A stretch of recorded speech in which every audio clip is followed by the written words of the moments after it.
Indian 3 பத்தி இன்னைக்காவது video போடுவீங்களா ப்ரோ? அப்படின்னு சொல்லிட்டு நம்ம சேனலுடைய சப்ஸ்கிரைபரான சத்யா அப்படிங்கிற நண்பர் வந்து பார்த்தீங்கன்னா கேட்டிருக்காரு. ஆக்சுவலி நண்பா ஏன் வந்து இப்போ இந்த வீடியோ போடுறதுக்கு லேட் ஆயிருக்கு அப்படின்னா, நம்ம ரீசெண்டாக வந்து பார்த்தீங்கன்னா அப்கமிங் இந்தியன் மூவிஸ் ஆஃப் 2026 சொல்லி ஒரு மிகப்பெரிய வீடியோ வந்து போட்டிருப்போம். கிட்டத்தட்ட வந்து பார்த்தீங்கன்னா 23 நிமிஷம் அந்த வீடியோ. ஸோ அந்த வீடியோக்கு வந்து நம்ம ஸ்கிரிப்ட் எழுதி வாய்ஸ் கொடுத்து எடிட் பண்ணி தம்ப்நெயில் எடிட் பண்ணி போடுறதுக்கே வந்து டைம் அதிகமாக ஸ்பெண்ட் ஆயிடுச்சு அப்படி தான் சொல்லிடும். ஸோ அந்த காரணத்துக்காண்டி தான் வந்து பார்த்தீங்கன்னா அடுத்தடுத்து போடக்கூடிய கண்டென்ட்ஸ்க்கு வந்து பார்த்திங்கன்னா நம்மளால் ப்ராப்பராக டைம் வந்து ஸ்பெண்ட் பண்ண முடியல. ஸோ இதுக்கப்புறம் வந்து பார்த்திங்கன்னா ரெகுலராக ஃபாஸ்டராக வீடியோஸ் வந்து பார்த்திங்கன்னா வந்துடும். ஸோ இப்போ இந்த வீடியோவில் வந்து பார்த்திங்கன்னா இந்தியன் 3 பார்த்தீங்கன்னா ஒரு கரண்ட்டான நிலவரம் என்ன, இந்த படம் ரிலீஸ் ஆகுமா ஆகாதா, இல்லைனா ஓடிடியிலாவது இந்த படம் வருமா இல்லைங்கிறத பார்த்தா டீட்டெயிலாக வந்து டிஸ்கஸ் பண்ண போகிறோம். இப்போ முதலாவதாங்க இந்தியன் 3 இந்த படம் வந்து எப்படி வந்து வந்தது அப்படிங்கிறத பற்றி பார்த்துடலாம். ஆக்சுவலி நம்ம சங்கர் அவர்கள் வந்து பார்த்திங்கன்னா இந்தியன் 2க்கான ஸ்கிரிப்ட் தாங்க வச்சுருந்தாரு. ஸோ இந்தியன் 2க்கு இந்த மாதிரி நம்ம வந்து படம் எடுக்கலாம் அப்படிங்கிற மாதிரி ஒரு ஐடியா வந்து வச்சுருந்தாரு. ஸோ ஷூட்டிங்லாம் முடித்து பார்த்த பிறகு தான் இவங்களுக்கு தெரிஞ்சிருக்கு இந்தியன் 2 படம் மட்டுமே கிட்டத்தட்ட 6 மணி நேரத்துக்கு வந்து இவங்க ஷூட்டிங் ஃபுட்டேஜஸ் வந்து வச்சுருந்தாங்க.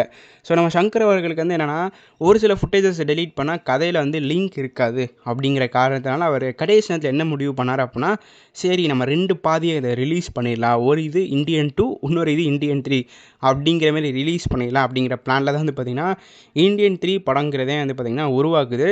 ஸோ இந்தியன் 3 படத்தோடைய ஃபுல் ஷூட்டிங்கும் வந்து பார்த்திங்கன்னா ஆல்ரெடி அவங்க எடுத்து முடிச்சிட்டாங்க. ஸோ என்னென்னா அதான் நம்ம ஆல்ரெடி சொன்னதான், ஆல்ரெடி 6 ஹவர்ஸ்க்கு வந்து அவங்க ஷூட்டிங்லாம் பண்ணி முடிச்சிட்டாங்க. இதை வந்து 2 பாதியாக வந்து ரிலீஸ் பண்ணலாங்கிற பிளான்லேருந்து இருந்தாங்க. ஸோ அதனால் இந்தியன் 3க்கான ஷூட்டிங்கும் முடிஞ்சுச்சு. ஸோ இப்போ என்னென்னா இந்தியன் 2 ரிலீஸ் ஆன பிறகு ஒரு மிகப்பெரிய நெகட்டிவ் ரெஸ்பான்ஸ் வந்து இந்த படம் வந்து வாங்குச்சு. படம் நல்லாவே இல்லை, இந்த படத்துக்கு நாங்கள் போய் பார்க்கணுமா, one of the worst part 2 அப்படிங்கிற மாதிரி எல்லாருமே வந்து பார்த்திங்கன்னா சொல்ல ஆரம்பிச்சிட்டாங்க.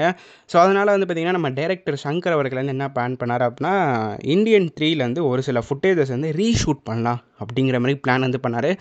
பட் அன்ஃபார்ச்சுனேட்லி என்னன்னாங்க கிட்டத்தட்டங்க இந்தியன் 2 படத்தோடைய பட்ஜெட் மட்டுமே கிட்டத்தட்ட வந்து 300லேருந்து 400 கோடி கிட்டத்தட்ட வந்து சொல்கிறாங்க.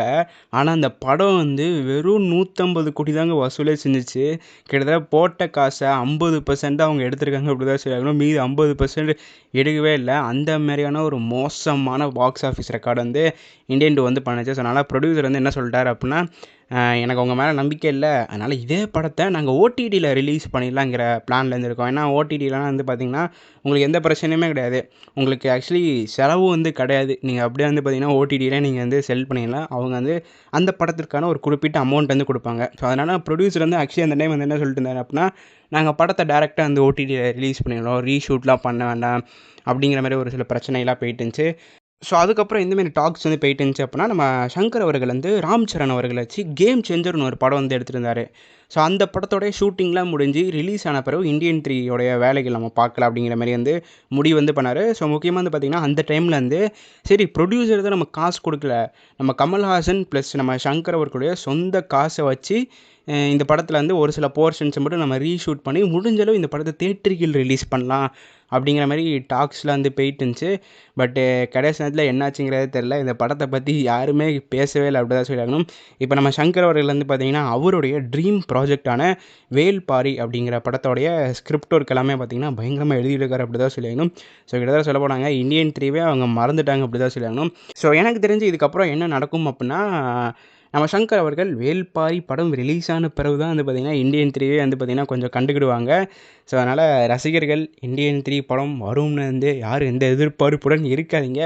ஸோ இப்போ இதுதான் பார்த்திங்கன்னா கரண்ட்டான நிலவரம்.